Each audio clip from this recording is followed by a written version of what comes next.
Les enseignements qui ont commencé, c'est posséder donc la porte de tes ennemis.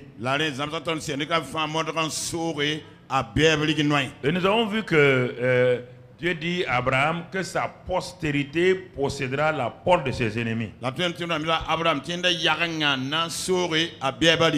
Et que cette postérité qui est au singulier s'adressait à la personne de Jésus-Christ de Nazareth. Mais maintenant, en Jésus-Christ, nous qui avons cru, alors automatiquement nous sommes transportés dans la postérité d'Abraham. Et cette postérité a réuni les deux postérités, celle qui vient des Juifs et celle qui vient des nations. Donc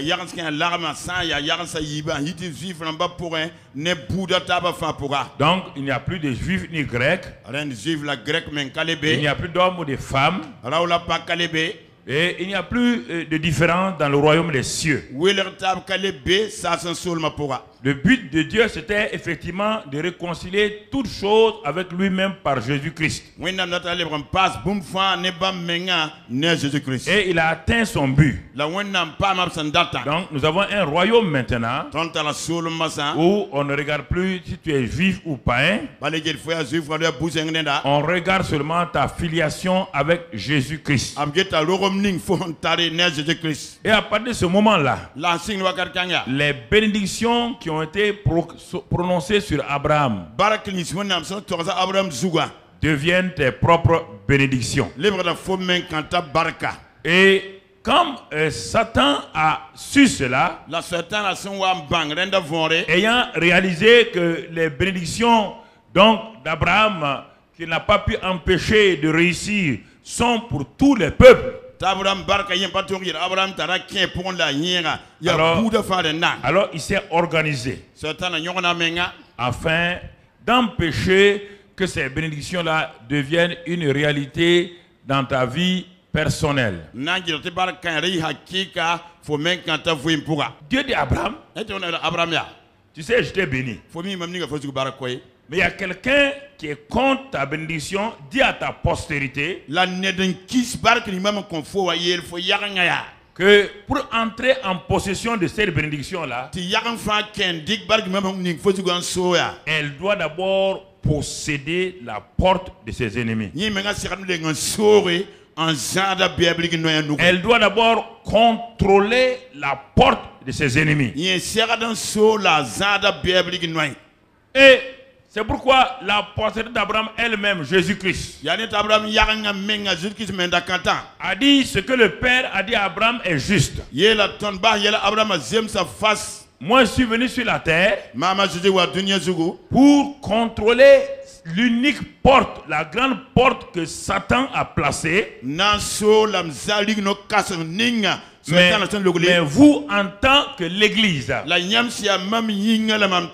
Satan a ouvert plusieurs portes contre vous, qu'il appelle les portes des séjours des morts, maintenant au pluriel.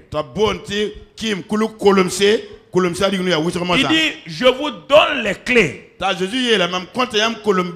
j'ai contrôlé la porte principale.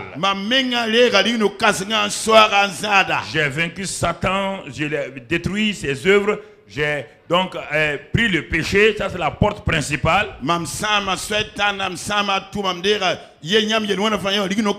Et comme moi je vais aller au ciel et que je vous laisse sur la terre, Satan n'étant pas mort encore, mais sachant qu'il est vaincu, et un animal blessé est dangereux, il va développer des portes pour vous empêcher d'entrer en possession des bénédictions répandues sur votre père Abraham et dont vous pouvez avoir maintenant à travers moi.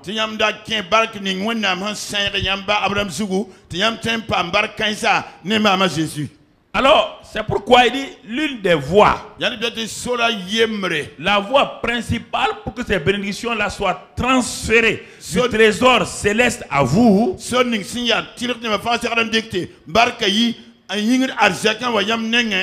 sera la prière. Et dès que Satan a entendu ça, il a commencé à rendre la prière difficile. Il a commencé à rendre la porte difficile, la prière difficile. Puisque c'est par la prière qui est la porte du ciel et qui permet de fermer les portes du séjour des morts. Satan a dit à toute sa horde,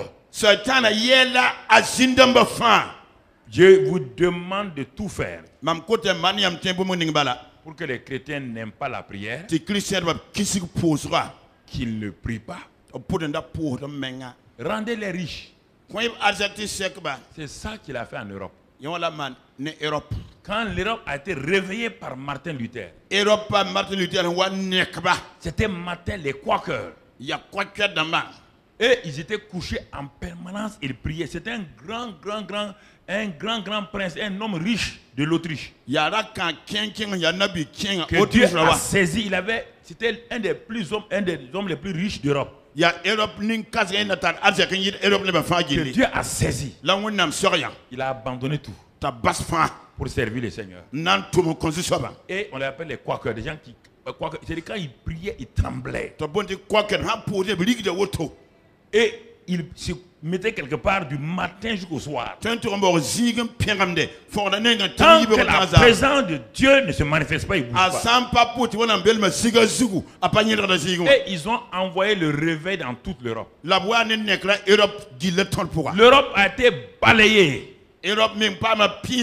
par un réveil puissant. Le réveil s'est étendu dans tous les pays d'Europe, l'Angleterre et des réveils, et automatiquement l'industrialisation a commencé, les lois civiles, le droit civil s'est mis en place parce que les gens, malheureusement, quand on parle de développement de l'Europe, ils mettent ça sur l'accent. Il n'y a rien d'autre, c'est par la Bible, par la prière que l'Europe s'est développée. Personne ne peut me dire le contraire. Parce qu'aucun Européen n'est plus intelligent qu'un Africain. Mais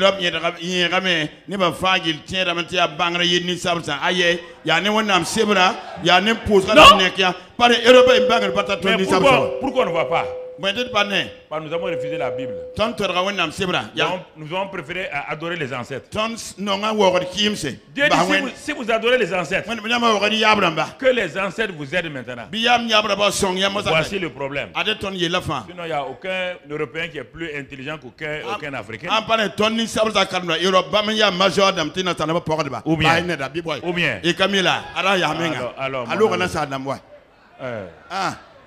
Non. Il faut arrêter ces bêtises-là. Les faux complexes que les gens vous donnent. Parce que vous avez décidé de vous déconnecter du vrai Dieu. Avant que Luther ne vienne, les guerres médiévales, adorer les druides, et aussi ils adoraient les arbres. Actuellement, ils sont en train de retourner à l'adoration des arbres encore.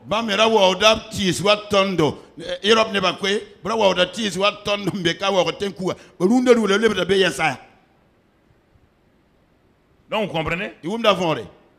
Il faut comprendre ces vérités-là. Et aujourd'hui, l'église occidentale est faible parce que l'église occidentale est faible parce qu'elle a dit nous avons tout, nous mangeons, nous buvons, nous avons des bons salaires, il ne prie plus. Alors le diable, qu'est-ce qu'il a fait? Il a commencé à multiplier les cancers, les crises cardiaques. Tout le temps, c'est des milliers de gens qui meurent régulièrement. La peur, l'angoisse. Mais le palu tue ici. Là-bas, le cancer tue comme le palu tue. Les crises cardiaques tuent. Lisez les documents scientifiques, vous allez trouver. Satan n'est pas bête. Il se maquille. On dit que parfois il se transforme en ange de lumière. Il vient comme un ange de lumière. Il vient, tu crois que c'est un ange. C'est lui-même. Alors, si Dieu te dit que Satan peut se transformer en ange de lumière, s'il te prévient, ça veut dire qu'en Europe, il porte cravate. When I made certain, I tell revient à Malakifo Banga. Europe, aning la cravate, la tente pas sur temps quoi. Et comme il sait qu'en Afrique, toi tu n'aimes pas les cravates. Amin Afrique, faut pas une cravate. Il te donne les habits en peau. Quand tu fous gants de foot away. Avec des gris-gris. Netito, pour mettre en soba, n'ingetse. En Afrique, il se présente comme avec 2 cornes, une queue. En Europe, c'est un homme d'affaires. Un monsieur très résultat pour résultat, c'est kiff. C'est la mort. C'est la destruction. Et c'est ça qui prend l'Africain, les intellectuels africains sont pris dans ça. Mais si le diable est vrai, pourquoi? Mais tu connais les Européens? Tu connais ce qu'ils vivent là-bas? Tu crois qu'un diplôme peut délivrer quelqu'un d'un démon? Diplôme, tu es metti, zin barnet là. Faut pas que zini. Zini yang wendem, zabne wende sigi. Alors, la prière, c'est le moyen d'accès que Dieu a donné à un homme faible de pouvoir être en contact avec les trésors du ciel.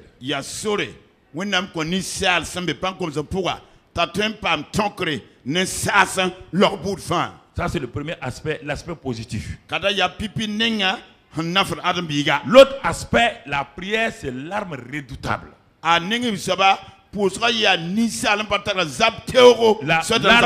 C'est l'arme redoutable. Qu'un être humain faible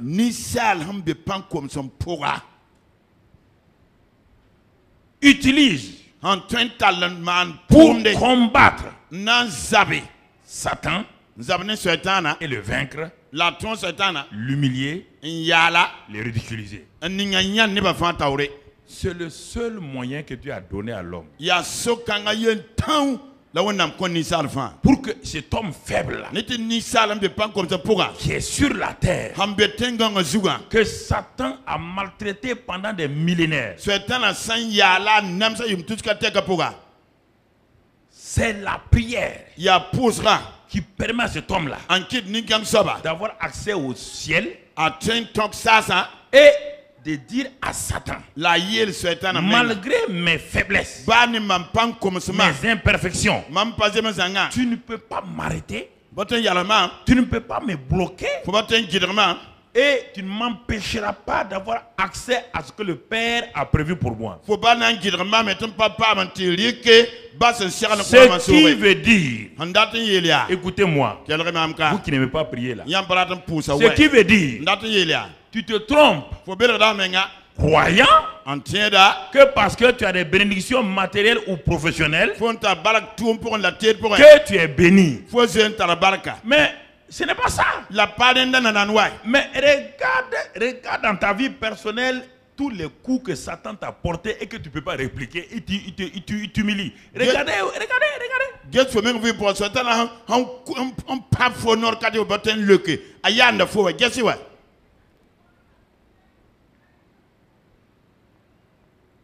Alors, ce qui veut dire, si je ne prie pas, les bénédictions de Dieu sont là. La prière, c'est le terrain d'atterrissage de l'avion de Dieu. Si un avion vient dans un pays, il n'y a pas de piste d'atterrissage, l'avion continue. L'avion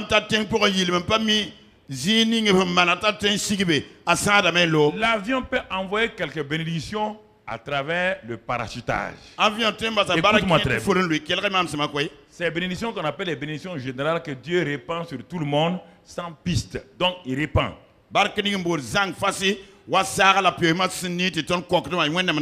Quand un pays est inondé, l'avion ne sait pas où descendre. On envoie les hélicoptères et ils peuvent s'arrêter en l'air pendant un moment donné et puis on fait descendre les sacs de riz, les sacs de mil, on fait. Mais ça, les gens ont ça pour vivre. Mais ce n'est pas en permanence. Personne ne peut descendre dans le pays. Il en est de même pour la prière. C'est la piste d'atterrissage que le Dieu du ciel a prévu aux avions célestes pour déposer dans ton pays, sur ta terre, donc les bénédictions Et sans cette piste d'atterrissage-là, les bénédictions, quelques-unes vont pleuvoir sur toi. Ya sigib ziga sa se wona ban sakati ban bark sitaten wo sigida la sigika an kabe barka toini de fozugu la pana se Le succès, quelques sacs de succès vont tomber sur toi. Sans ya yon kenten furuli 1000 zaba fozugu. Ça c'est la souveraineté de Dieu. Kada wona ma so menga manda Il peut te donner quelques succès. Ça sont les sacs qui tombent là. Et quand vous voyez dans les pays inondés, quand les sacs tombent, tout le monde se précipite. Oui ou non? Il y a bagarre. C'est pourquoi le monde chrétien a fait des bagarres sur les bénédictions rares, alors que chacun pouvait avoir son sac au lieu de... Quand il y a inondation, quand on envoie le sac là, tout le monde, même les grains là, les gens ramassent les grains. Voilà comment des tiens comme ça va yolo ba yolo han lui poussigi bise ngene ba tabata la. C'est ce qui fait ya len kité que l'église se précipite sur quelques sacs qui tombent entre ceux qui prient là pour avoir quelques bénédictions. Alors que lui-même doit accueillir avec sa piste d'atterrissage l'avion personnel de Dieu dans sa vie, dans sa famille.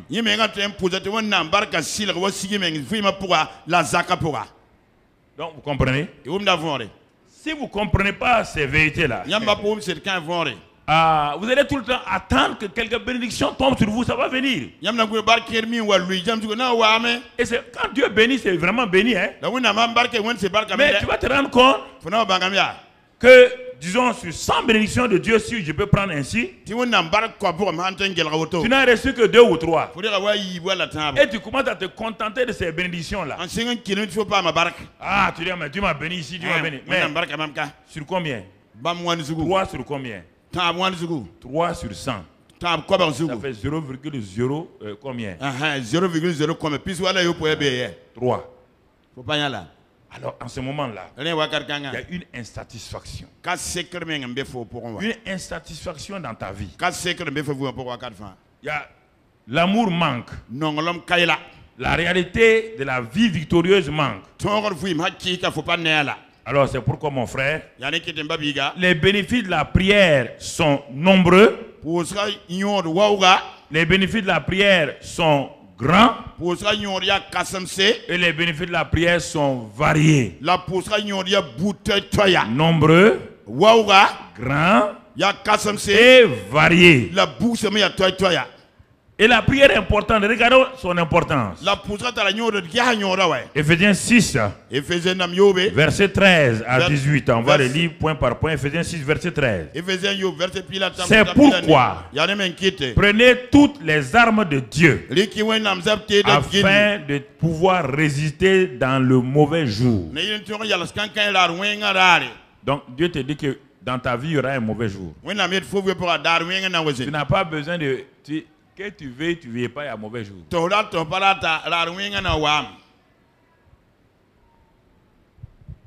Tu es content, tu n'es pas content, tu n'as qu'à pleurer, tu ne faut pas pleurer, il y a le mauvais jour dans ta vie. Il faut pas, il dit dans le mauvais jour là, mauvais jour, ça ne veut pas dire jour de péché, hein? Non. C'est toi qui as créé ça. C'est toi qui as créé ton mauvais jour. Mauvais jour, ce n'est pas le péché de maintenant moi j'ai péché, je souffre. Non, on ne parle pas de ça. Non. Déjà, je vois les gens qui pensent que moi je suis dans mon mauvais jour. Tu as péché. C'est pas mauvais jour. J'ai fermé une parenthèse déjà parce qu'il ne faut pas aller dans le sens. Donc, dans le mauvais jour, c'est-à-dire le jour où Satan se lève contre toi, où les ennemis se lèvent contre toi, les ennemis spirituels comme humains, comme célestes. Il dit, tu dois pouvoir résister. Résister. Et tenir ferme après avoir tout surmonté. On dit, si tu as tout surmonté, tu vas tenir ferme. Alors, si tu n'as rien surmonté, comment tu vas tenir ferme? Si Satan attaque chaque fois, toi tu faillis, comment tu vas tenir ferme? La suite, verset 14. Tenez donc ferme. Il va te dire maintenant les armes. Ayez à vos reins la vérité pour ceinture. Dieu nous dit ici, aucun chrétien ne peut être vainqueur si la parole de vérité n'est pas sa ceinture. Impossible. Si tes reins ne sont pas saints par la ceinture de vérité, ne t'attends pas à la victoire. Même si on vient 100 personnes prient pour toi, il n'y aura pas de victoire. Ta ceinture est ta ceinture. On n'a jamais vu des soldats dans aucun pays du monde, ni les policiers, les gendarmes aller sans ceinture. Les armes sont accrochées à la ceinture. La ceinture tient tout pour que les mains de l'homme soient donc libres. Mais un pantalon sans ceinture et ce policier là-haut, ce gendarme, ce militaire veut faire la guerre et doit tenir sa ceinture, il est déjà vaincu. Dieu dit que la ceinture que tu dois avoir, c'est de marcher dans la vérité, de pratiquer la vérité. Pas de dire la vérité aux gens, hein? Pas être africain, je te dis la vérité. Ce n'est pas la vérité africaine où on insulte quelqu'un, je te dis la vérité. On dit la vérité qui libère les gens. C'est différent. La kenne sida la gomne sida ne ba pawlen jamsa sida mam to la sirque to ne sita to ngana pa gusa. On parle de Dieu ici, Jésus-Christ dit qu'il est la vérité. Sa parole est la vérité. Ça c'est la première arme. Deuxième arme, revêter la cuirasse de justice. La justice. La justice, ça veut dire que Satan ne peut pas t'accuser. Parce que tu es justifié. S'il veut te culpabiliser, tu es couvert. Ton cœur est couvert. Par la cuirasse de justice, ça couvre ton cœur. Donc ton cœur n'est pas culpabilisé. Accepter la justification comme ton enseignement principal. Ensuite, mettez pour chaussure à vos pieds le zèle que donne l'évangile de paix. Tout ça sont des armes donc, qui sont importantes. Cette troisième arme-là, Dieu dit de porter à tes pieds des chaussures pour annoncer la bonne nouvelle. La bonne nouvelle de l'évangile de paix. On dit que celui qui gagne des âmes est sage. Si tu ne gagnes pas les âmes, Dieu te considère comme quelqu'un qui n'est pas sage. Et tu n'as pas de chaussures de l'évangile de paix à tes pieds. Tu es en train de faire quoi? Qu'est-ce que tu es en train de faire? Je pose la question. Donc tu as une armure déjà trouée. C'est pourquoi, n'ayant pas ces chaussures-là, tu as beau dire que Dieu nous a donné le pouvoir de marcher sur les serpents. Les serpents disent non. Nous, on va te mordre. Nous, on va te piquer. Parce qu'à tes pieds, tu n'as pas porté la chaussure. C'est pourquoi tu crées des familles, des problèmes dans ta vie, dans tout. Par tes pieds ne sont pas protégés. Les chaussures de l'évangélisation que tu portes là, ça te donne deux choses. Ça te permet d'aller vers ceux et d'annoncer l'évangile. Et en même temps, ça te permet de marcher sur les serpents et les scorpions, et sur toute la puissance de l'ennemi, et rien ne pourra te nuire. Comment pouvez-vous vaincre Satan quand vous refusez de porter la chaussure? Parce que Dieu est intelligent.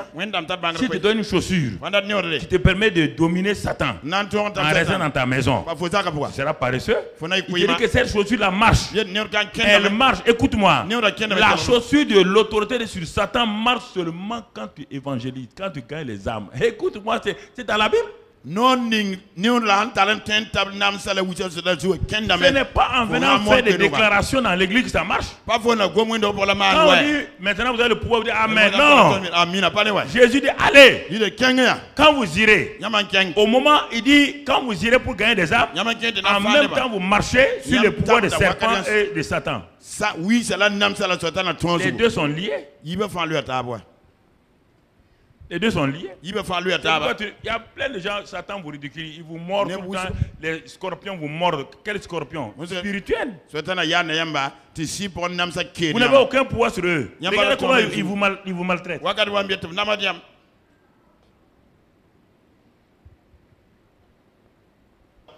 Quatrième arme.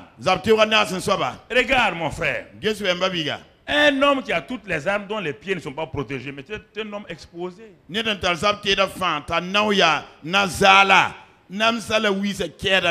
dit maintenant, prenez par-dessus tout cela, par-dessus tout cela. Quand tu as tout ça maintenant, tu vas porter le bouclier de la foi. Le bouclier de la foi ne peut pas rester en place parce qu'il doit s'accrocher à la vérité. Il doit s'accrocher donc à la justification. Il doit s'accrocher aux chaussures. On dit par-dessus tout cela. Si tu portes le bouclier de la foi sans ces trois premières armes-là, ça ne marchera pas. Quand l'ennemi envoie les traits enflammés du diable, tu ne peux pas résister. Écoutez, frère.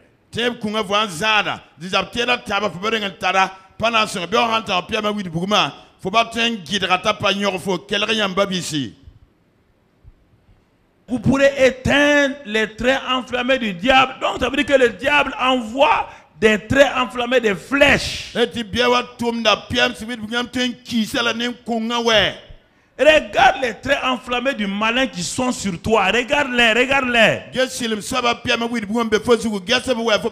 te dit que c'est le bouclier de la foi qui peut éteindre ça. Mais tu refuses d'évangéliser. Tu refuses d'amener les âmes à Christ. Qui est bête pour te donner le bouclier de la foi? C'est pourquoi tu es exposé. Et les traits enflammés du diable t'atteignent régulièrement.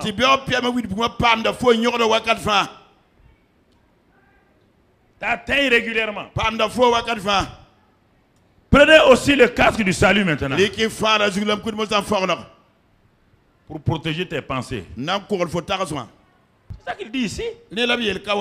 Dieu même a dévancé les mères de ce monde-là. Dieu dit que le chrétien doit avoir le casque. Non, non, c'est le vote. On va faire grève contre Dieu. Nous, on ne porte pas casque. Nous, on ne porte pas casque. Dieu dit alors, vous aurez des traumatismes. Vous aurez des traumatismes par Satan.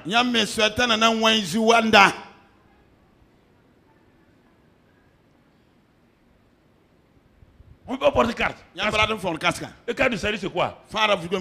Satan a un gourdin qu'on appelle les pensées impures. Les pensées sataniques. On n'a jamais frappé quelqu'un avec un gourdin dans le dos. C'est où? C'est sur la tête. Sur la tête. Dieu te dit, prends mes pensées. Mets-les en toi. Si tu mets mes pensées en toi, ces pensées-là deviennent un casque. Le casque du salut. Le casque du sozo. De la délivrance. De la guérison. De la protection. De la sécurité. Le sozo, là, c'est pas pour aller au ciel. Ça devient le sozo de la délivrance, du salut, de la guérison, de la sécurité et tout. Mais tu balayes ça du réveil de la mer. Je ne veux pas de casque. Qui va te protéger? Personne, si tu ne portes pas casque, si tu fais accident, personne ne peut t'aider. C'est toi qui tombes. C'est toi qui tombes.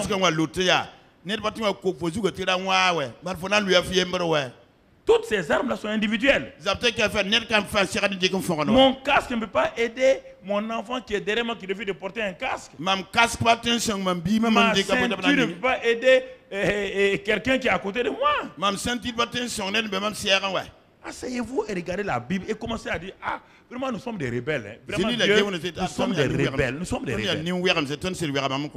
Asseyez-vous vous-même et regardez. Asseyez-vous vous-même. Et regardez.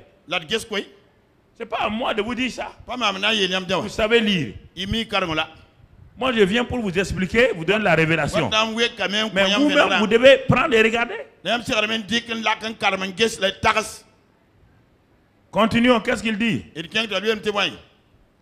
Et l'épée de l'esprit qui est la parole de Dieu. L'épée de l'esprit qui est la parole de Dieu. Ah, ça c'est la première arme offensive maintenant. Les armes qu'on a vues là, ça c'est pour te protéger. Casque, chaussures, bouclier, ceinture. Tout ça c'est pour te protéger. C'est les armes de protection. Il y a deux armes donc maintenant qui vont te permettre d'attaquer ou de contre-attaquer. La première, on l'appelle l'épée de l'esprit de la parole de Dieu. L'épée de l'esprit de la parole. Maintenant que tu as tout ça là, la parole dans ta bouche va marcher. Sinon, sans ça, là, tu as beau proclamer, sans les aides armes, tu as beau proclamer, ça ne marche pas. C'est pourquoi vous proclamez, je regarde, ça ne marche pas. Ça ne marche pas, mon ami. Maintenant, prenez l'épée de l'esprit. La parole de Dieu.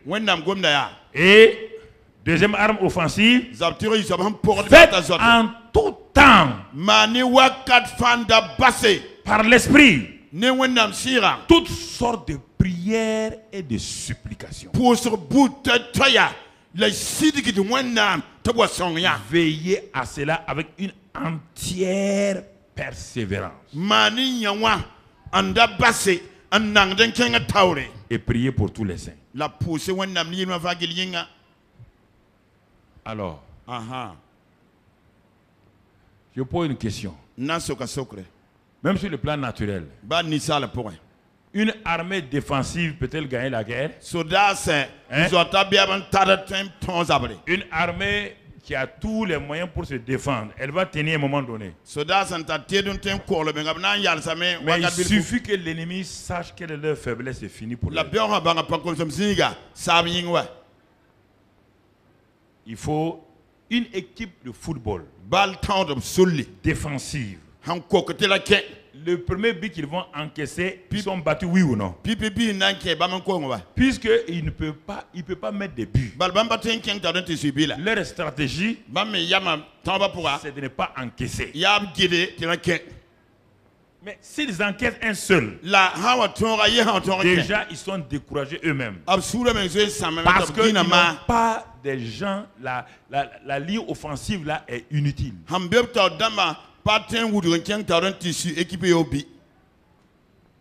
Un chrétien doit combiner les deux sortes d'armes, les armes offensives et défensives. Dieu te dit que c'est en faisant ça que tu vas résister et tenir ferme. Ou bien Dieu est un petit plaisantin, quelqu'un qui nous ment, ou bien ce qu'il dit est vrai. Si ce qu'il dit est vrai, tu ne le fais pas, il ne te protégera pas, il ne te donnera rien. Frères et sœurs, il ne faut pas se leurrer. Si c'est un plaisantin, il n'y a pas de problème. Mais si ce qu'il dit est réel, s'il dit de faire, tu ne fais pas, sache que tu es exposé.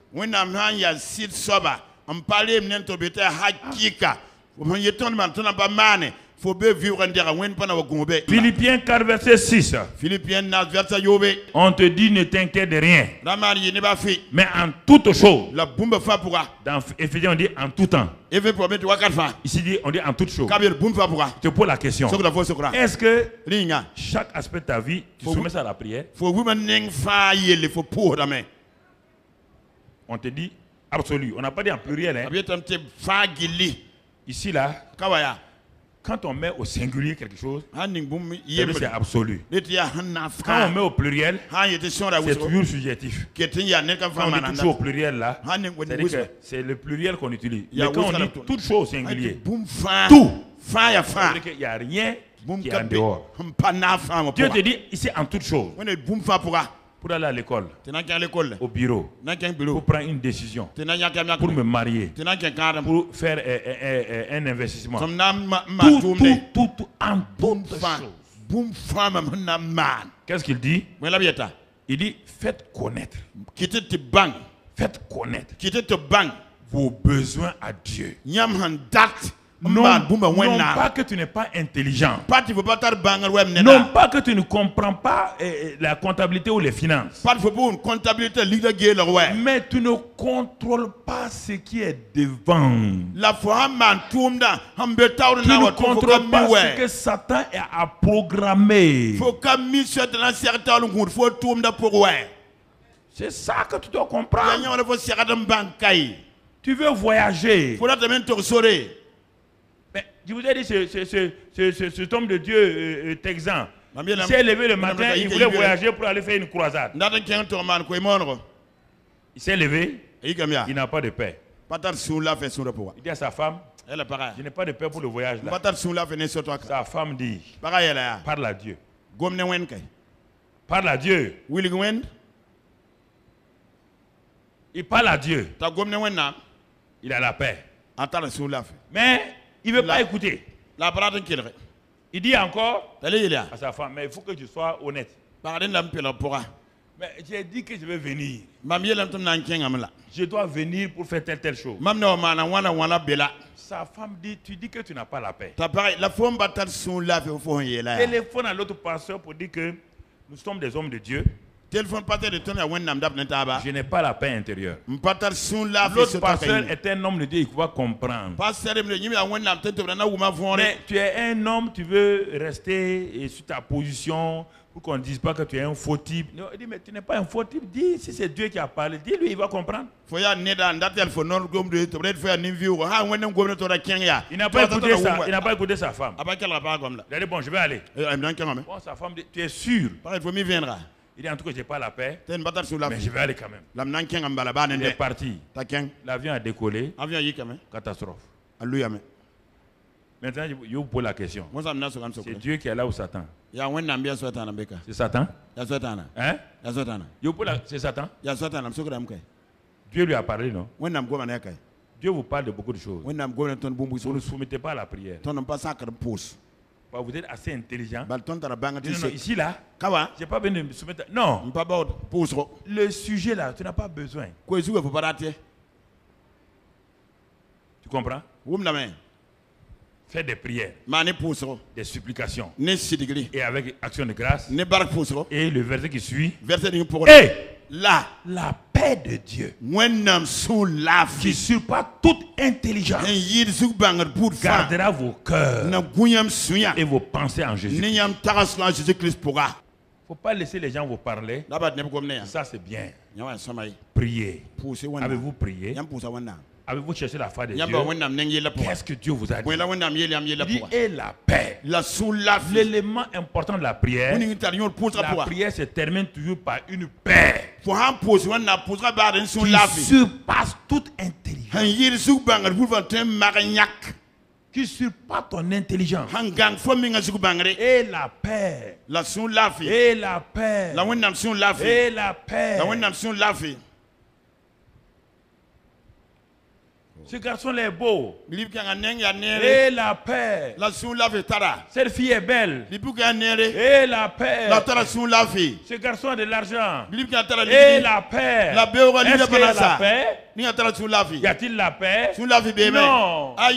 Je l'aime quand même. Non, on te pose la question. As-tu la paix de Dieu? On n'a pas dit ta propre paix, on dit la paix de Dieu. Qui surpasse toute intelligence. Qui va dépasser ton intelligence, ta manière de voir la chose. C'est cette paix-là qui te permet d'être béni et d'être heureux. De cette paix-là. Là. As-tu réfléchi à ce que je te dis?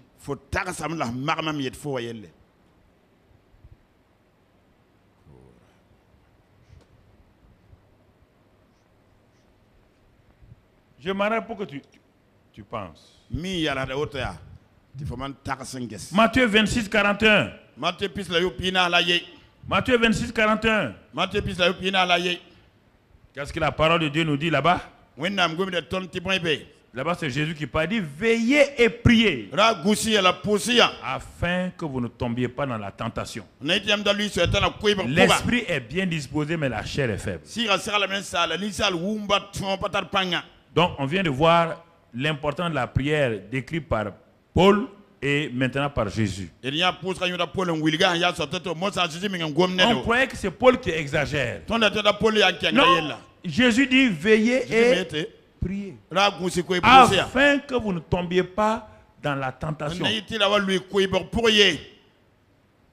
Donc, si on ne veille pas, on ne prie pas, on tombe dans la tentation, qu'on veuille ou qu'on ne veuille pas. C'est pourquoi Jésus, avant cette phrase-là, Jésus avait déjà dit à Pierre, il dit Simon, Simon, Satan vous a réclamé pour vous cribler comme du froment. Mais j'ai prié pour toi. Mais toi-même, tu dois avoir ta propre prière. Quand Jésus dit à Pierre, dit non. Moi, je ne te réunirai pas. Il comptait sur sa propre force. Il n'a pas su que la prière était la force et le moyen par lequel il devait avoir la force. Et tout juste après ça, le lendemain, on est venu arrêter Jésus. Mais avant de l'arrêter, il est parti à Gethsemane pour prier. De Jésus même devant l'épreuve, il a prié avant. Lui là-bas, il a prié lui-même. Il a prié. Chaque fois que Jésus a échappé à quelque chose, il a d'abord prié. Dans le désert, il a prié et jeûné 40 jours. Quand Satan est venu, Satan ne pouvait rien faire. À Gethsemane, il a prié. Il a dit à ses 3 disciples, priez. Ils se sont endormis. Donc quand Satan a attaqué, bien que Jésus ait prié pour Pierre, Simon, il a chuté. Parce que lui-même n'a pas prié. Que quelqu'un prie pour toi, c'est bien. Si tu ne pries pas toi-même, tu ne réussiras pas. Frères et sœurs, tu ne peux pas réussir. La nature de la prière, mon frère. Regardons un homme comme vous et moi. C'est un jeune homme, il s'appelle Daniel. Daniel. Qu'est-ce qui a fait de Daniel ce jeune homme qui était esclave à Babylone, un excellent, un puissant homme d'État dans un pays étranger? La question se pose.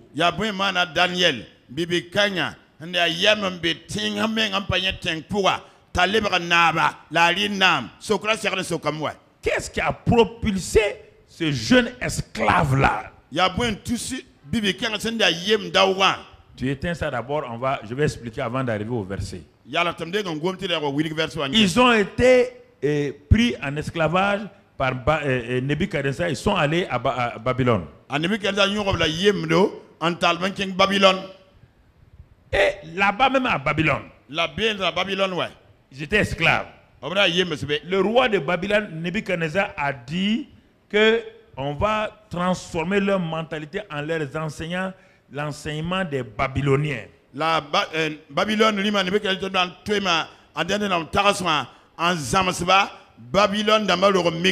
Qui des pratiques occultes. Et ils vont manger à la table du roi les mets du roi qui sont souillés. Le jeune Daniel et ses 3 amis ont dit non. Première chose qui a donné succès à Daniel, pas de compromis. Et il a défié donc l'autorité du roi en disant non, nous on va manger seulement des légumes, on va boire de l'eau. Et on va voir la comparaison dans quelques jours.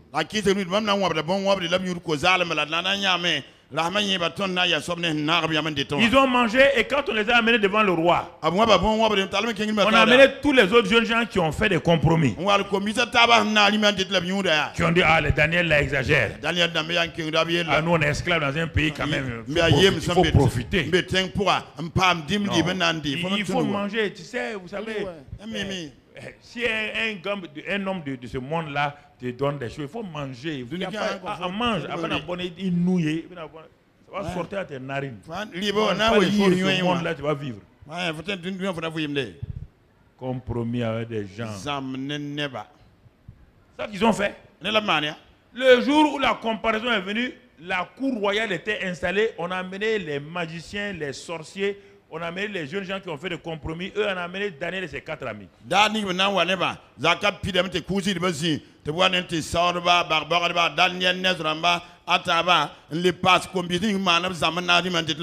le monde était étonné. Ils avaient une bonne mine, bien en forme. Et quand le roi les a interrogés, ils étaient 10 fois supérieurs aux magiciens de Babylone.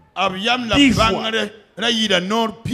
Nebuchadnezzar dit c'est pas possible. Et ceux qu'on a entraînés à l'université de Babylone, les jeunes juifs là, on n'a même pas parlé d'eux. Ils ont fait un mélange. On n'a jamais parlé d'eux. On ne parle que de Daniel, ses 3 amis. Les autres jeunes gens là, on les a mis de côté. À cause de ça, on a élevé Daniel comme gouverneur de la province.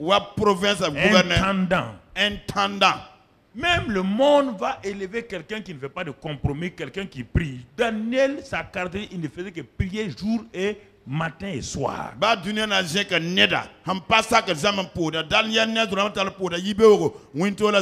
Il savait qu'en tant qu'esclave, il n'a aucun pouvoir sur Nebuchadnezzar. Et le seul pouvoir, c'est le pouvoir de la prière. Il sait que par la prière, il peut toucher Nebuchadnezzar et s'opposer aux décisions de Nebuchadnezzar. Et c'est ça qu'il a utilisé. Et les magiciens ont su que c'est la prière de Daniel qui lui donnait ses faveurs. Ils ont dit au roi d'interdire à aux gens de prier pendant tant de jours et de se tourner vers Jérusalem. Vous entendez? C'est pourquoi les gens disent que vos prières nous dérangent. Vos prières nous dérangent. On ne parle pas de physique. Non. Non. On parle de spirituel. Parce que la prière est une puissance envahissante qui se répand comme le feu partout dans le monde spirituel. Dans le monde spirituel. Dans le monde spirituel. Alors, Daniel 10 maintenant, verset 1 à 3. La 3e année de Cyrus, le roi de Perse. On dit le roi de Perse. Il veut dire ça, roi de Perse. Une parole fut révélée à Daniel qu'on nommait Belshazzar. Cette parole qui est véritable annonce une grande calamité. Il fut attentif à cette parole et il eut l'intelligence de la vision.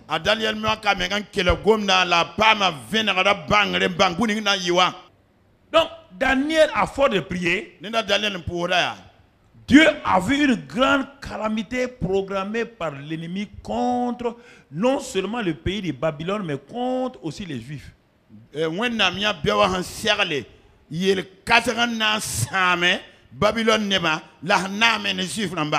comme il est connecté à Dieu avec la prière, il a compris tout de suite la vision.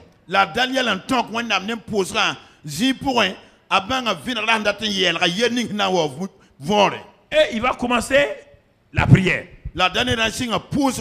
Il sait que cette calamité-là, qu'il a vue là, va venir.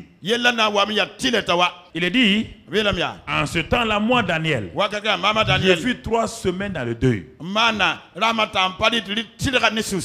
Quand il a vu la calamité, il est tellement triste qu'il est rentré dans le deuil. C'est comme s'il était quelqu'un qui était endeuillé.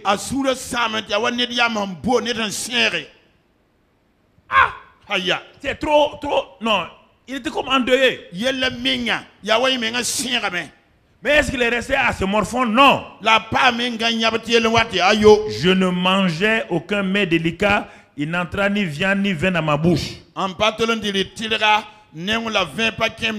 Et je ne moignais point jusqu'à ce que les 3 semaines fussent accomplies. Donc il a décidé de faire une prière de jeûne et tout de 3 semaines. 3 semaines.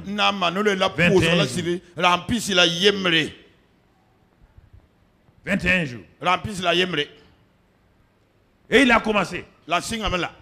Il savait bien qu'il ne peut pas faire un jeûne complet de 21 jours. Il a fait un jeûne donc de légumes et d'eau.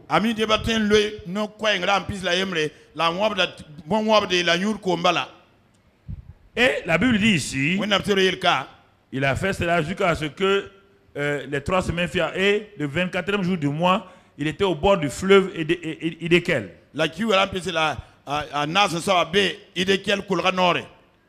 Et mon frère, ma soeur, il va commencer à prier et quelque chose va se passer. Cette partie est très importante. Et la prière de Daniel va nous révéler beaucoup de choses, mon frère, ma soeur, que souvent nous ne comprenons pas ou tu ne comprends pas.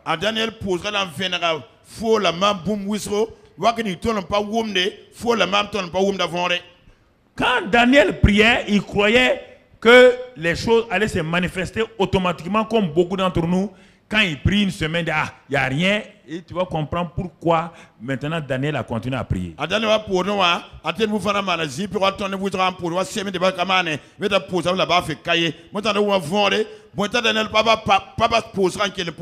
cette révélation-là, Dieu envoie un ange, mais le 24e jour, l'ange arrive. L'ange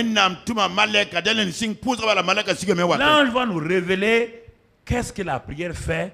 Quels sont les ennemis de la prière? C'est l'ange qui va nous révéler ce qui s'est passé dans le monde spirituel.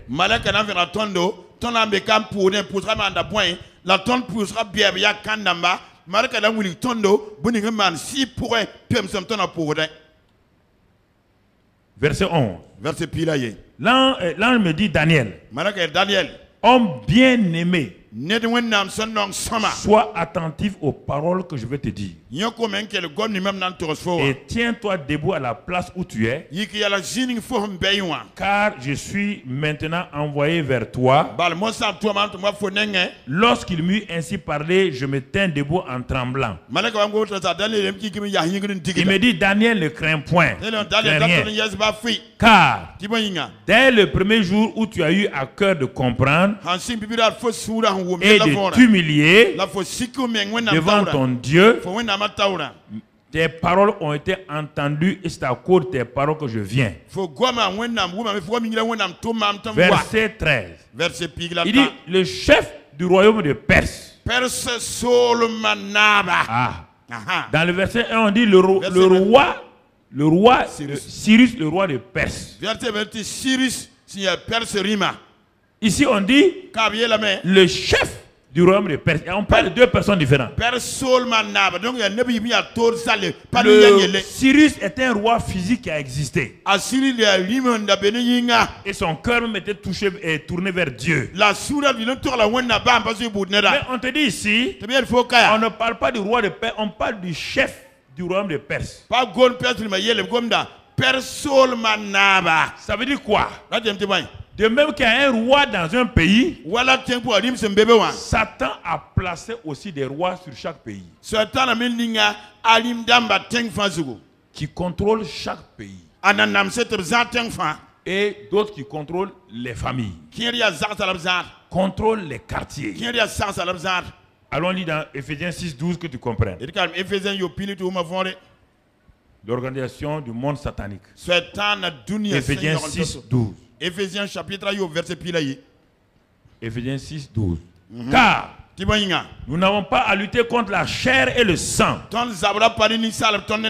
contre les dominations. Premier niveau des démons. Les dominations, ce sont ceux qui te maltraitent à travers les péchés sexuels, à travers les mensonges, à travers les haines, les rancunes. C'est ça les dominations.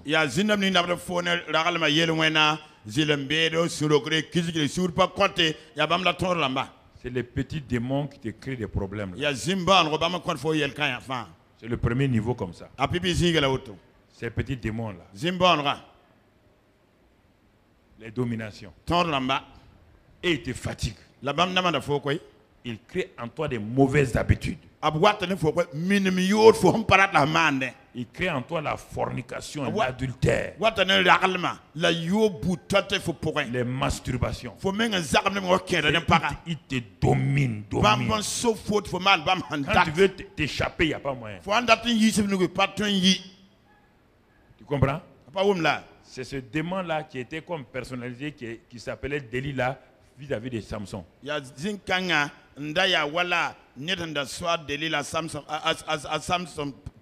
A dominé Samson jusqu'à ce que l'onction parte.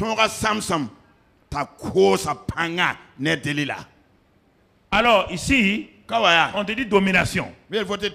Si déjà toi tu ne pries pas et que les dominations là sont contre toi, ces dominations vont agir. Et plus tard, ils vont te, comme tu es maintenant lié, ils vont te passer à un chef qu'on appelle les autorités.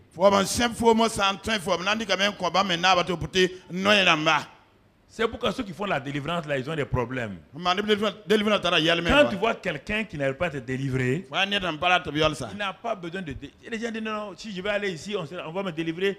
Non, ce n'est pas le fait d'aller dans tel endroit. Telle personne n'a pas plus de pouvoir que quelqu'un pour délivrer. Parfois, la personne est entrée dans l'autre phase, il est dominé maintenant par les autorités. Le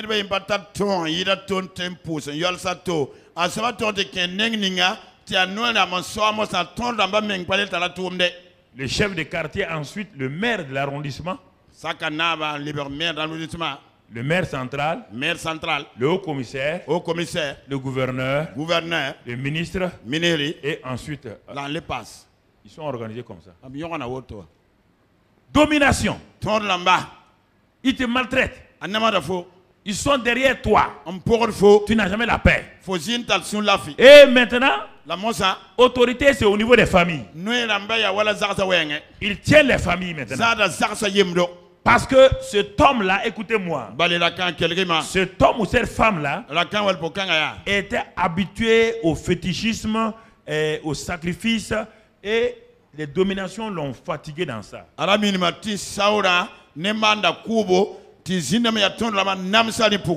Et maintenant, elle se marie. Automatiquement, le règne du dominateur là va grandir, non? Parce qu'il dominait une seule personne. Et ce jeune homme-là, il était seul. Il a été habitué au péché là. Maintenant, dès qu'il se marie, le dominateur qui est un démon d'un rang inférieur confie le nouveau foyer à une autorité supérieure. Parce que lui, il domine sur des individus. Maintenant qu'il est marié, et que ce jeune homme-là était habitué à la fornication, et à travers la fornication, les démons d'impureté sont rentrés. Cette jeune fille vierge qu'il a mariée, écoutez-moi, il va passer les démons de fornication dans cette jeune fille-là. Pourtant, elle n'a pas de démons. Mais par la sexualité, les démons de la fornication vont commencer à faire quoi? Vont commencer à tourmenter cette femme-là et en mari de nuit, en règle bizarre, en avortement elle ne comprend pas. Mais quand j'étais jeune fille, là, je n'avais pas de problème. Depuis que je me suis marié, mais elle ne fait pas de relation que parce qu'elle s'est mariée à cet homme-là. Cet homme n'a jamais révélé que lui vivait dans l'impureté. Et il a passé à ça, il a contaminé sa femme. Spirituellement.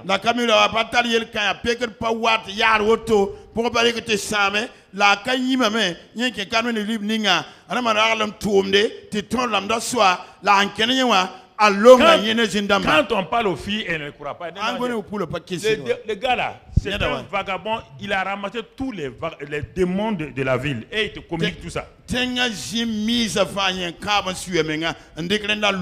Et ta vie commence à être dans la destruction. Toi, tu t'es conservé. Tu ne comprends pas, mais pourquoi tu es malade? Pourquoi? Parce que ton homme est contaminé. Tu n'as pas de faire examen, non. L'examen ne peut pas révéler ça. C'est une contamination spirituelle. Et comme vous êtes, vous croyez que parce que vous avez fait Master 2, Master 3, Master 2 et 3 n'empêche pas qu'un démon passe, un démon de fornication passe en toi. Et les pensées impures commencent à te tourmenter. Mais quand j'étais jeune fille là, je n'étais pas tourmenté. Mais pourquoi tu es tourmenté maintenant? Regarde bien. Il ne vit pas bien. Il a communiqué ça. Rapidement. Si vous êtes tous les deux chrétiens, commencez la prière. Prière. Prière. Prière. Prière. Et comme vous êtes de nouveau, vous éliminez ça. Et vous allez ensemble. Mais il faut que la femme l'a dit à son mari.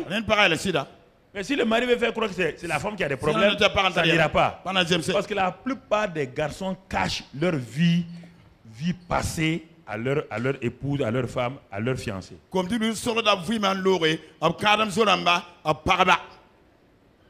C'est ça. Les gens ne comprennent pas. Mais pourquoi j'étais le problème?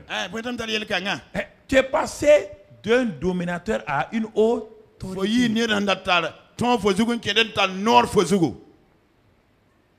Et qu'est-ce qu'il fait?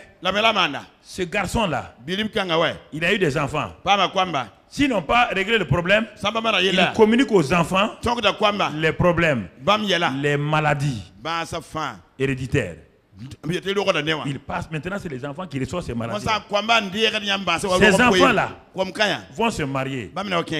Dans 50 ans, tout le village qui vient de ce seul homme-là est devenu un village contrôlé maintenant par le troisième élément. Montre-moi ça.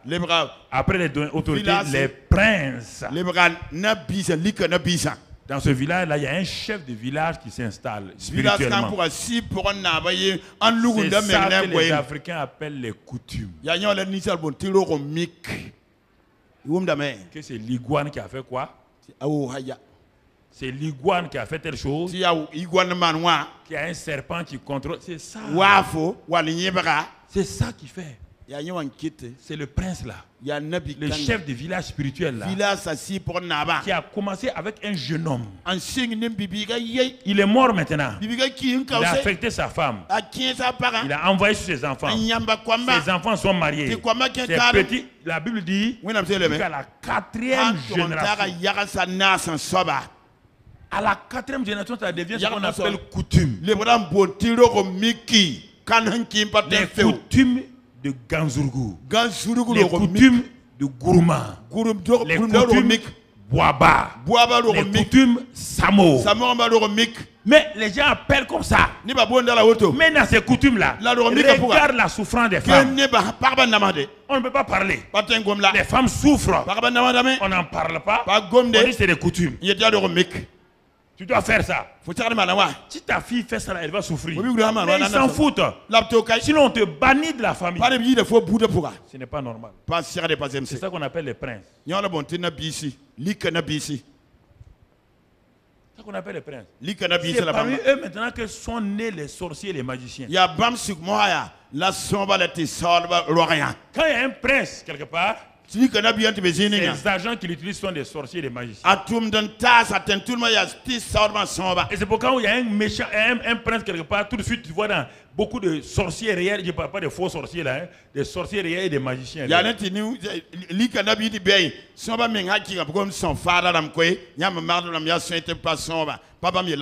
Et vous commencez à observer des grossesses multiples qui s'en vont.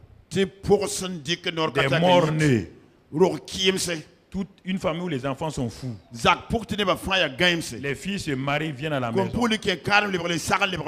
On fait des sacrifices. Plus on fait des sacrifices, plus on complique la situation. Regardez-vous. Regardez-vous dans votre famille. Les enfants vont à l'école. Ils ne peuvent pas dépasser les BPC. Ils sont tous intelligents. Mais quand ils arrivent là-bas, ils plafonnent.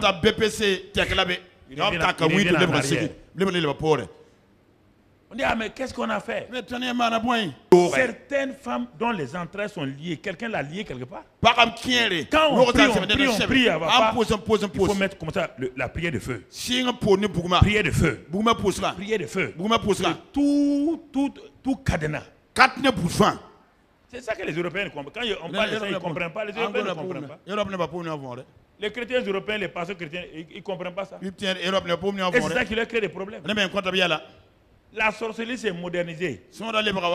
À la télévision, on leur permet aux sorciers de parler, mais on ne permet pas à l'église évangélique de parler. Pourquoi? C'est ça. Frère, écoute-moi. Vous voyez là? Donc, la prière de Daniel était tellement forte, mon frère, ma soeur, que tout de suite a provoqué des difficultés, des épreuves de Satan. Là, on lui dit, dès le premier jour quand tu as prié là, Dieu a entendu. Mais pourquoi l'exaucement est venu 24 jours après? Dès le premier jour, Dieu entend les prières. Il envoie l'exaucement. L'exaucement n'arrivera pas tant que tu ne resteras pas dans la prière. C'est la prière qui va aider les anges à percer le second ciel pour venir te donner les réponses. Non pas que Dieu ne peut pas. Dieu fait ça pour que tu dépendes de lui. Si Dieu t'exauce automatiquement, tu ne prendras plus Dieu au sérieux, tu ne vas jamais prier. Tu vas croire que Dieu est une machine à prière, à exaucement. Parce que tu n'aimes pas la prière, le combat de la prière. Tu n'aimes pas prier. Mon frère, parce que tu aimes, Satan aime créer la paresse. Il crée la paresse dans beaucoup de gens. Frères et sœurs. C'est pourquoi l'aigle sait que pour que ses aiglons volent, qu'est-ce qu'il fait? Dans un premier temps, il les met un nid douillet.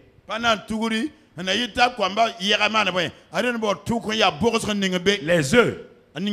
Quand c'est couvé, donc maintenant, c'est encore doux. Mais quand l'aigle voit que les aiglons ont des ailes, il peut voler. L'aigle commence à mettre des épines.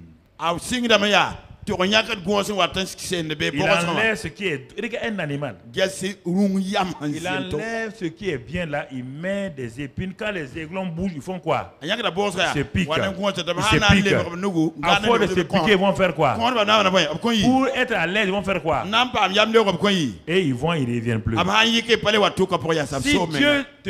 Si Dieu répondait automatiquement aux prières, tu vas le prendre au sérieux? C'est pour laquelle tu vas le prendre au sérieux?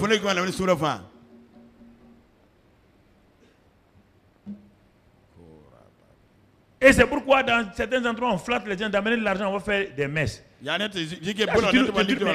C'est pourquoi les gens ils font le mal. C'est une porte ouverte. Ça veut dire que 6 mois, j'ai l'assurance qu'après ma mort, je laisse l'argent à ma femme et mes enfants. Ils vont prier pour annuler le mal que j'ai fait là. Mais en ce moment-là, donc Dieu, vraiment, Dieu est insensé. Réfléchissez vous-même. Si votre argent peut corrompre Dieu, après tant de mal que vous avez fait, vous avez tué des gens, vous avez trahi des gens, et vous vous êtes jamais repenti, mais simplement en laissant de l'argent, qu'après votre mort, on va prier régulièrement pour vous, et que vous allez changer d'endroit. Il y a des choses que les gens intelligents doivent comprendre. Ils doivent comprendre ça. C'est le mensonge le plus grossier qu'on a servi dans des assiettes dorées aux gens et qui à cause de ça se trompent. En ce moment-là, le pauvre qui n'a pas d'argent et qui a tout fait pour vivre bien, et l'autre, son argent lui a permis de faire du mal. Lui, il paie l'argent. Il ne restera pas longtemps là, dans le mauvais endroit. Et le pauvre n'a pas l'argent. Ah frère, si c'est ce Dieu-là, au revoir. Je ne vais pas le servir. Ce n'est pas le Dieu de Jésus-Christ. Ce n'est pas le Père de Jésus-Christ.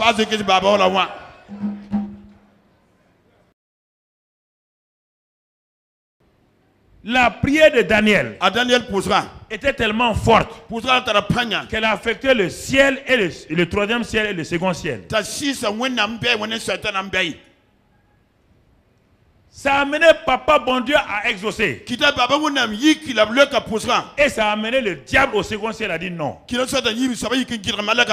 Parce que ces gens-là seront délivrés. Parce que Daniel s'est basé sur la prophétie de Jérémie. On ne prie pas sans une parole de Dieu.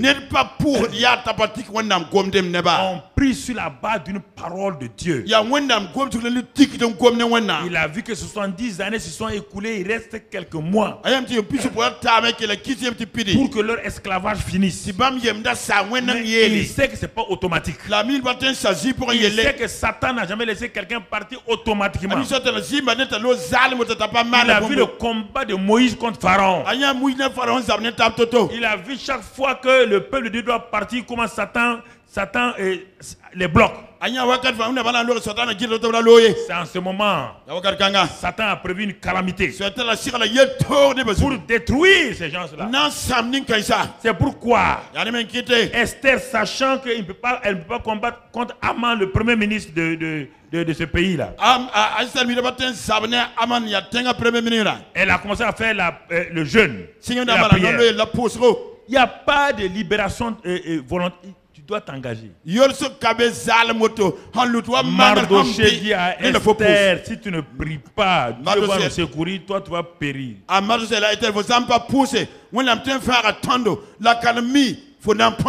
Daniel a prié. Moïse a prié. Jésus a prié. Et toi tu ne veux pas prier. Tu ne veux pas prier. Satan t'a endormi.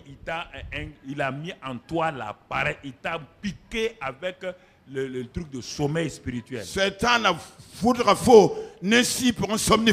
Il a mis en toi un somnifère. Ça peut libérer quelqu'un. Mon frère, c'est important. C'est important. La prière, non seulement elle affecte, et les anges du ciel dépendaient de la prière de Daniel pour opérer et vaincre dans le combat qu'ils avaient avec le second ciel.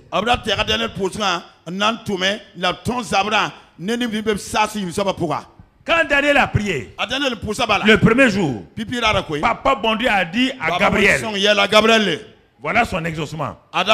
Descends. Arrivé au second ciel, ça a arrêté, tu ne bouges pas. Mais Daniel ne voyait rien qui se passait. Il a continué le deuxième jour.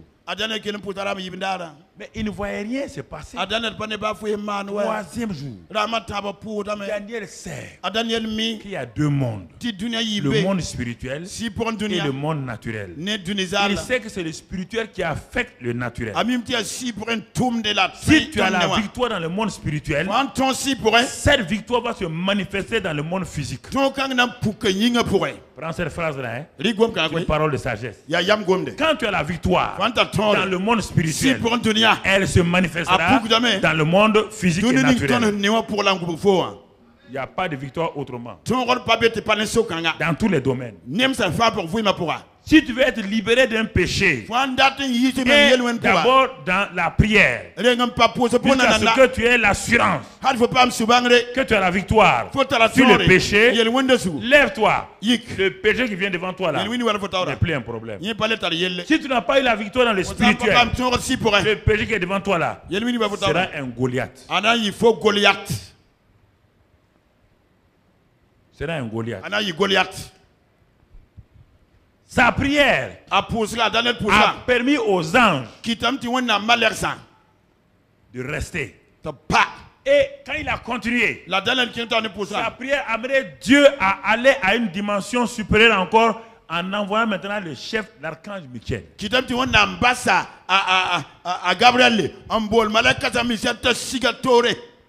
La prière persévérante de Daniel a permis à l'ange, il dit, il m'a résisté 21 jours. Mais Michael, l'un des principaux chefs du royaume, regarde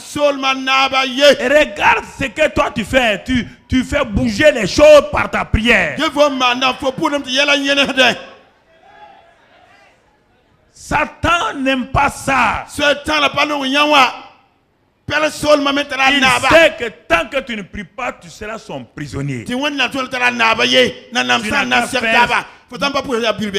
auras tout, mais tu seras son prisonnier.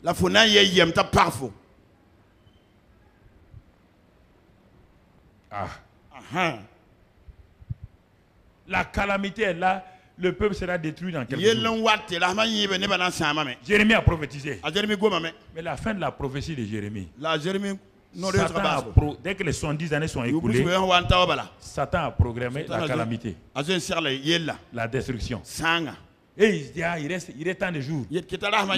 Il coupe les calendriers. Il est temps de jours. Mais parce qu'ils n'ont pas la révélation. Ils étaient en train de dire Alléluia. Un seul a eu la révélation. Il s'appelle Daniel. Parce qu'il était en connexion avec Dieu. Les gens sont en train de crier en ville. C'est les politiciens qui ont fait ça. Pas une affaire de politiciens, pas une affaire de quelqu'un. C'est une affaire que l'ennemi est un destructeur.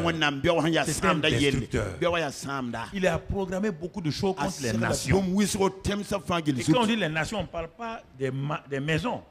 Les nations sont composées par des hommes. Une nation sans être humaine, c'est un simple sol. Si vous croyez, vous croyez. Si vous croyez pas, comme vous êtes là, vous le saurez. Mais avec l'arme.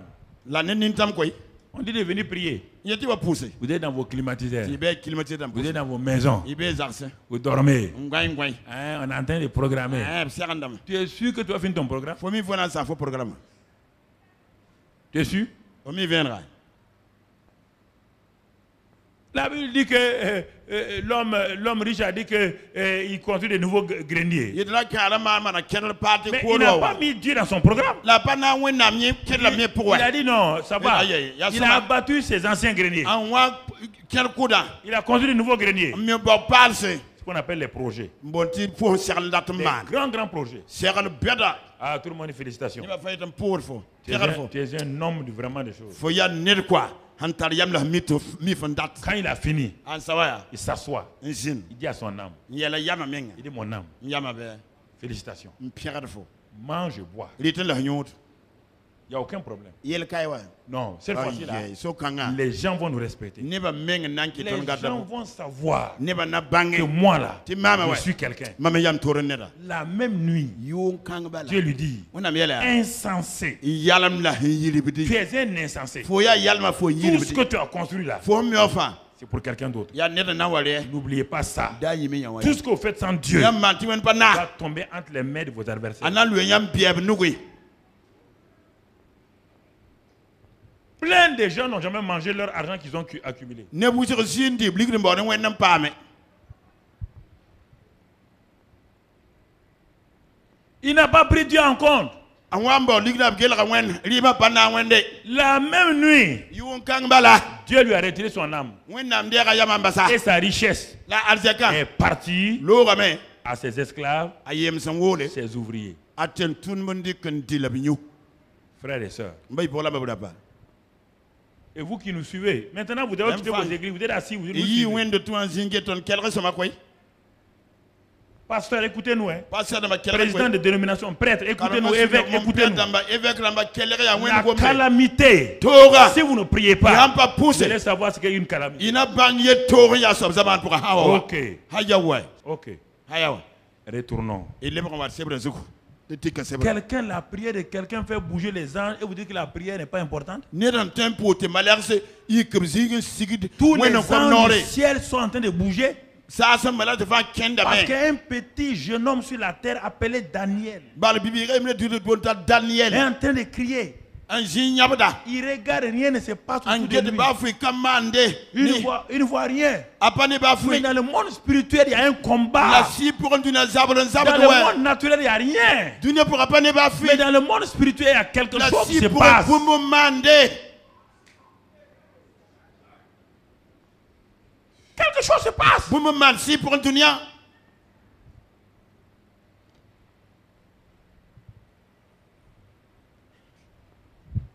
Nos prières Ton posera.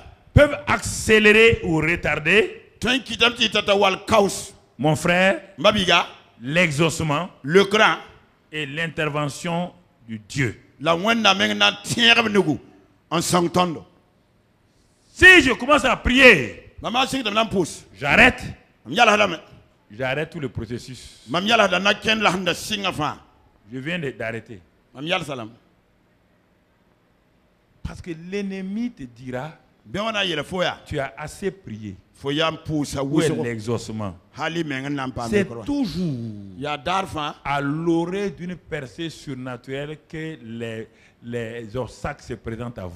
Fon watna tam padar Toujours. si pour ken tawre. La yele wata yam Quand tar la wakat fa. percée est à côté, Fo sana padar lore. que Satan met tout Sotana manda toy. pour vous empêcher Nangi nyamba. de franchir la dernière barrière. Tiam da gang ken gidro ni hendiala. Les coureurs de haie, Han zot man ba ngangar baysa.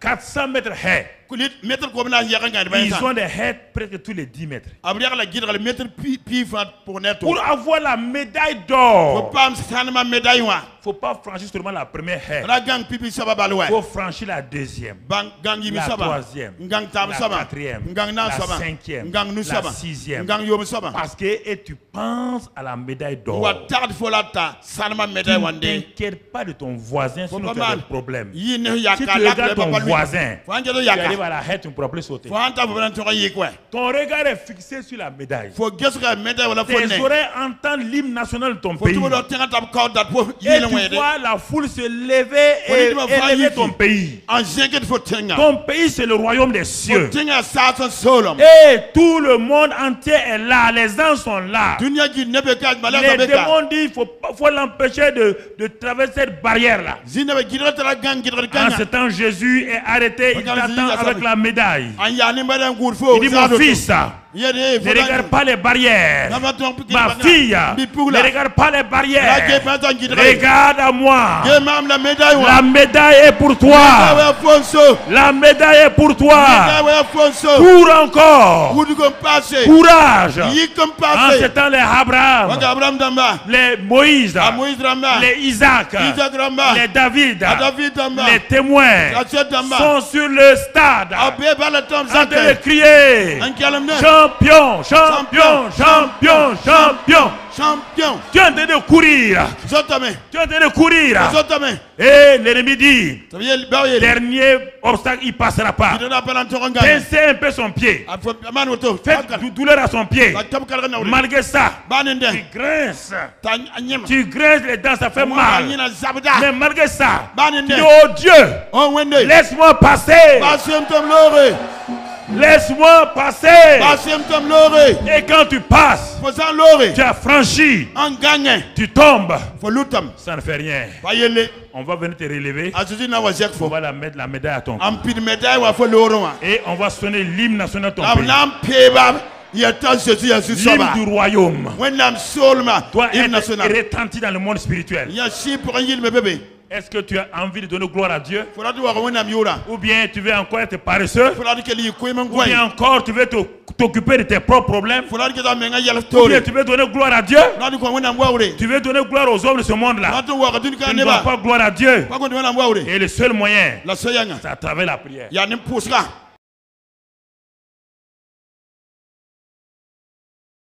Regarde Jésus.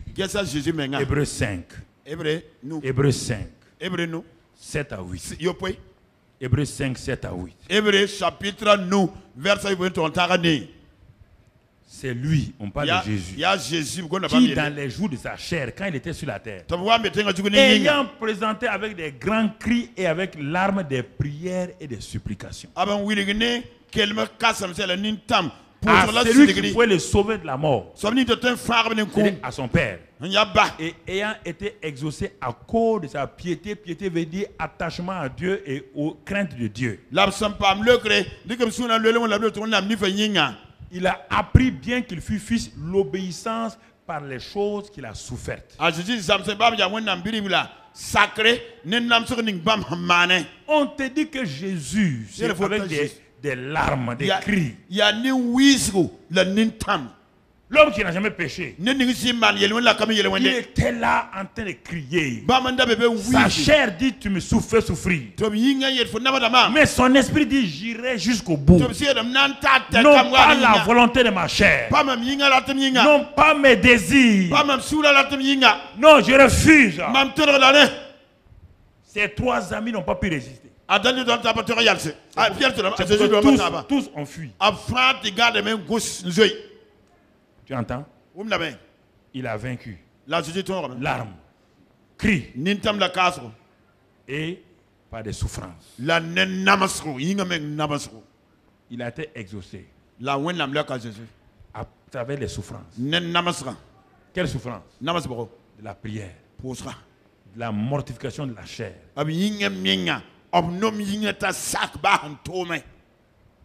Mortification de la chair.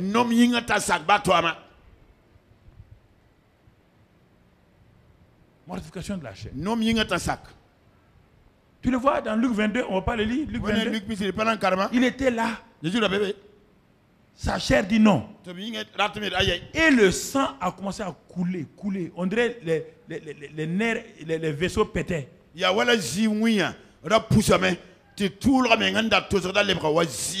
Il était à genoux. Jésus ne priait jamais comme nous assis. Non. Tout le temps la face contre le sol. La face contre le sol. Criant au Père pour que le monde soit sauvé. Pour que toi et moi nous soyons sauvés. Jésus a versé son sang dans plusieurs endroits. À Gethsémanie, son sang a coulé. Dans la maison du roi, les gens l'ont frappé. Ils ont mis une couronne d'épines. Le sang a coulé. À la croix, le sang a coulé. Chaque fois devant une situation, le sang de Jésus coulait. Pour toi et moi, il a fait un sacrifice. Le peu de sacrifice qui te demande la prière, là tu ne peux pas faire. Dès qu'on dit prière, ta chair se révolte et tu trouves tous les arguments pour ne pas venir prier. La parole de Dieu est vraie. Il faut la confesser. Mais surtout la transformer en prière. La confession, la proclamation non suivie de prière, ça n'aboutit pas. C'est pourquoi vous proclamez, ça n'aboutit pas. Parce qu'il n'y a pas de prière. La prière est le fondement.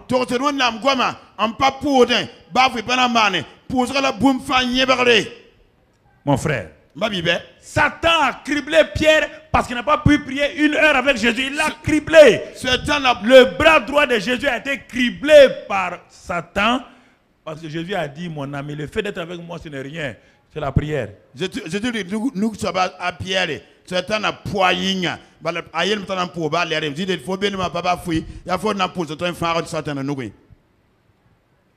Alors, mon frère, ma soeur, c'est important que tu comprennes. On va s'arrêter là. Parce que Éphésiens 6, 12, 18 nous dit, on l'a déjà lu, mais on va le relire pour terminer. Faites en tout temps, c'est-à-dire dans toutes circonstances, par l'esprit, toutes sortes de prières et de supplications. Prier en esprit, prier en langue, faire la louange, faire l'adoration, toutes sortes de prières. Veillez à cela avec une entière persévérance. Et n'oubliez pas de prier pour tous les saints. On ne parle pas de ceux qui sont morts, on ne prie pas pour les morts. Les saints, ce sont ceux qui sont vivants, c'est vous et moi. Priez pour tous les saints. Voici à ceux à quoi Dieu nous appelle. Tu as entendu la parole de vérité. Tu l'as entendu. C'est à toi de faire ce que tu en veux. Tu ne peux pas dire que tu n'as pas entendu. Ce message est scellé pour le ciel. Et Dieu va te le présenter. Tu ne peux pas échapper à ça. Maintenant, baisse la tête et répands-toi toi-même pour voir que tu n'as pas pris la prière au sérieux. C'est ça, ce sera ta bénédiction à toi-même.